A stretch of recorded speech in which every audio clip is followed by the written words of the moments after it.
Good morning guys. Sa dili pa ko mo sakay sa kong unit, ako sa ni-check upon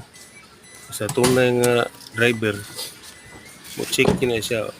usa pa siya mo sakay sa sakyanan. Ako ning ablihan ng hood guys para makita na ko ang sulod nga tanaw na ko kung say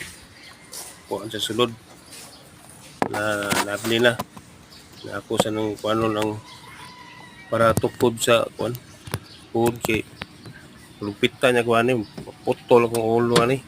bugat ra ba kay ni ako sa ito mong sa lungag nga nga kana pangitaon ako ang dipstick tanaw na ko yang sukod sa nga city ug sakto pa ba okay ra sakto pa nya tin-aw pagi kayo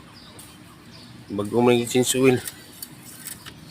nga ako kung tanaw sunod ang niyang radiator ug sakto pa bas tubig mao na pinaka-importante gid sa sakyanan asiti ug kanang iyang oil hangin sakto ba. Salamat.